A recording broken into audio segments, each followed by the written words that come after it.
தடையா குவாலிட்டி இல்லைன்னு சொல்லி ட்ரக் இல்ல ஏற்கனவே இந்த கோல்ட்ரீஃப்ங்கிற இந்த மருந்துல தான் அந்த நச்சுத்தன்மை அதிகமாக இருக்கிற கலப்பு இருப்பது கண்டுபிடிக்கப்பட்டது.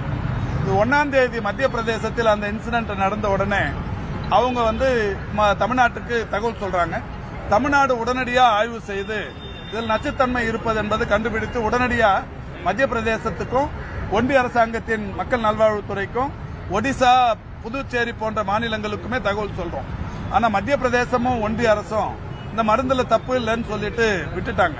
ஆனா நம்ம தான் இந்த மருந்துல நச்சுத்தன்மை எந்த அளவுக்கான கலப்பு இருக்குங்கிறத உறுதிப்படுத்திட்டு உடனடியாக 3ஆம் தேதியிலிருந்து ஸ்டாப் ப்ரொடக்ஷன் ஆர்டர் கொடுத்துட்டு அந்த கம்பெனியில மருந்து தயாரிக்கிறதுக்கு அனுமதி தராதது மட்டும் இல்ல, க்ளோசர் ஆர்டரும் கொடுத்தாச்சு.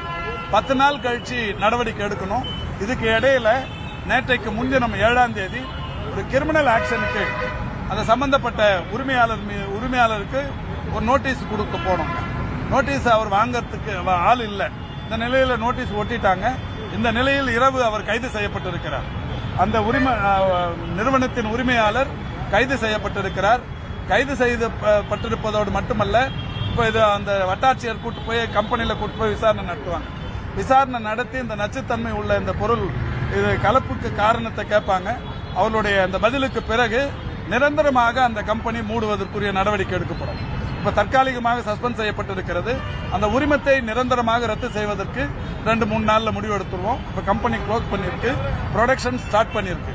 இந்த நிலையில ஒரு 2 சீனியர் ட்ரக் இன்ஸ்பெக்டர்ஸ், இந்த சீனியர் ட்ரக் இன்ஸ்பெக்டர்ஸ் கடந்த 2 ஆண்டுகளாக ஏன் தொடர்ந்து போய் இந்த மருந்துகளை தரத்தை ஆய்வு செய்யவில்லை என்கின்ற வகையில் இன்னைக்கு தமிழ்நாடு தான் இந்த மருந்துல இந்த தன்மை இருக்குங்கிறத கண்டுபிடிச்சு மற்ற மாநிலங்களுக்கு அறிவுறுத்தி இருக்கிறோம்.